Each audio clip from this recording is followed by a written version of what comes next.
பார்வையாளரிலிருந்து உரிமையாளராக இந்தியாவின் வளர்ச்சியை சொந்தமாக்குவது. இந்தியா வளர்ந்து வருகிறது. இதை நாம் தினமும் கேட்கிறோம்.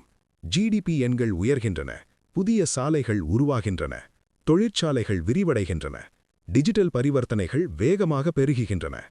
ஆனால் இந்த எல்லா சத்தங்களுக்கும் நடுவில் ஒரு அமைதியான கேள்வி மறைந்திருக்கிறது.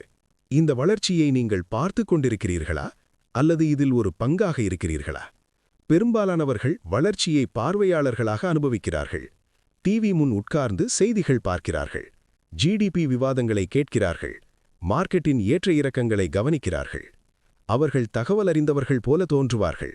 ஆனால் மெதுவாக, தெரியாமலேயே அவர்களின் வாங்கும் சக்தி குறைந்து கொண்டே போகிறது. ஏனென்றால் வளர்ச்சியை பார்ப்பது, அதில் பங்கேற்பதல்ல. உண்மையான வளர்ச்சி டிவி ஸ்கிரீன்களில் தொடங்குவதில்லை, மார்க்கெட் டிக்கர்களில் ஆரம்பிப்பதில்லை. அது மிகச் சாதாரணமான இடத்தில் தொடங்குகிறது. உங்களுக்கு தெரிந்திருந்த அந்த ஒரு சிறிய கடை, நீங்கள் தினமும் கடந்து சென்ற ஒரு வியாபாரம், ஒரு பிரச்சனையை மற்றவர்களை விட சிறப்பாக தீர்த்த ஒரு இடம். அப்போது அது பெரிதாக தெரியாது, எந்த தலைப்புச் செய்தியும் இல்லை. யாரும் இது ஒரு பெரிய நிறுவனமாகும் என்று சொல்ல மாட்டார்கள்.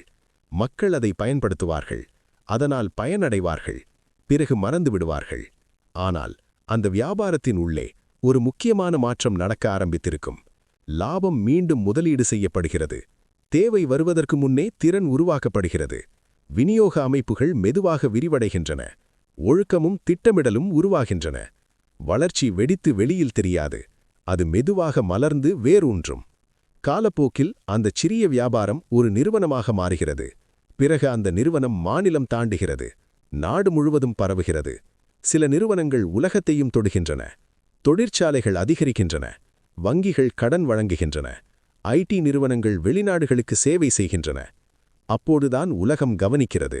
அந்த நேரத்தில் பெரும்பாலானவர்கள் சொல்வது ஒன்றுதான்: இது நல்லா போகும் என்று எனக்கு அப்போதே தெரியும். ஆனால் இங்கே ஒரு உண்மை இருக்கிறது. தெரிந்தது என்பதால் அது உங்களுக்கு சொந்தமானதாகிவிடாது. ஒரு பொருளை பயன்படுத்துவது செல்வம் உருவாக்காது. ஒரு நிறுவனத்தை பற்றி பேசுவது செல்வம் உருவாக்காது. அதன் வளர்ச்சியை ரசிப்பது செல்வம் உருவாக்காது. உரிமை மட்டுமே செல்வம் உருவாக்கும். ஏனெனில் வளர்ச்சியின் பலன் பார்வையாளருக்கு அல்ல, உரிமையாளருக்கே செல்கிறது. ஆனால் ஒரே ஒரு நிறுவனத்தை சொந்தமாக வைத்திருப்பது பலருக்கு பயமாக தோன்றுகிறது. இது தோல்வியடைந்தால், மேனேஜ்மெண்ட் மாறினால், டைம் தவறினால், இந்த பயம்தான் மக்களை வெளியே நிறுத்துகிறது. அவர்கள் பாதுகாப்பாக இருப்பதாக நினைக்கிறார்கள், ஆனால் உண்மையில் அவர்கள் பார்வையாளர்களாகவே இருந்து விடுகிறார்கள். அந்த இடத்தில்தான் ஒரு அமைதியான பாலம் தோன்றுகிறது. மியூச்சுவல் ஃபண்டுகள் அதிசயங்கள் அல்ல.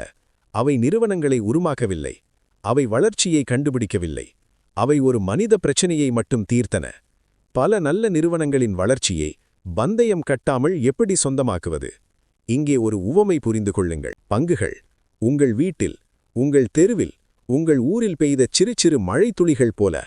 அந்த மழைத்துளிகள் ஒன்றாக சேர்ந்துதான் ஒரு பெரிய நீர்நிலையாக மாறுகின்றன. வெளியிலிருந்து பார்த்தால் கடல் பெரியதாக தெரியும், பயமாகவும் இருக்கும்.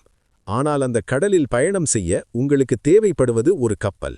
அந்த கப்பல்தான் மியூச்சுவல் ஃபண்டுகள். நீங்கள் அந்த கப்பலில் ஏறிக்கொள்ளுங்கள். அலைகள் எப்போதும் இருக்கும், ஏற்ற இறக்கங்கள் எப்போதும் இருக்கும், மார்க்கெட் ஏறி இறங்கிக் கொண்டேதான் இருக்கும். ஆனால் கப்பல் பயணம் தொடரும். பயணத்தின் போது சிறிய நிறுத்தங்கள் அடிக்கடி வரும். அவை உங்கள் சிறிய இலக்குகள். ஆனால் உங்கள் பெரிய இலக்கு எது என்பதை நீங்கள்தான் முடிவு செய்ய வேண்டும். அலைகளுடன் வாழ பழகினால் நாம் கரைகளை அடைவோம்.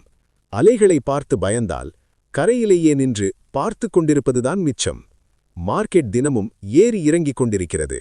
ஆனால் வியாபாரங்கள் ஒவ்வொரு நாளும் அதை கடந்துதான் மாதம் மாதம், வருடா வருடம் மெதுவாகவும் உறுதியாகவும் வளர்ந்து கொண்டேதான் இருக்கின்றன. மார்க்கெட் சத்தமாக பேசும், வியாபாரம் அமைதியாக வேலை செய்யும். அந்த இரண்டுக்கும் நடுவில்தான் கூட்டு வட்டி மறைந்து வாழ்கிறது. ஆரம்பத்தில் அது பெரிதாக தெரியாது. 5 ஆண்டுகள் சாதாரணமாக தோன்றும். 10 ஆண்டுகள் மரியாதை தொடங்கும். 20 ஆண்டுகள் நம்ப முடியாத விளைவுகள். இது மாயமல்ல, இது நேரத்தின் சக்தி. இப்போது ஒவ்வொருவருக்கும் 3 தேர்வுகள்தான். பார்வையாளராக இருங்கள், சேமிப்பாளராக இருங்கள், அல்லது உரிமையாளராக இருங்கள். தலைப்புகளில் அல்ல, முன்னேற்றத்தின் உரிமையாளர். உரிமை பொறுமை கேட்கும், உரிமை புரிதல் கேட்கும். ஆம், சிறிது ஆரோக்கியமான பேராசையும் கேட்கும். ஒரு நாளில் நீங்கள் ஒரு பெரிய நிறுவனத்தை பார்த்து சொல்வீர்கள், இது ஒரு சின்ன வியாபாரமாக இருந்த காலம் எனக்கு நினைவிருக்கிறது. அந்த நாளில் முக்கியமான கேள்வி ஒன்றுதான். நீங்கள் அதை பார்த்து கொண்டிருந்தீர்களா அல்லது அதை வெதுவாக சொந்தமாக்கிக் கொண்டிருந்தீர்களா?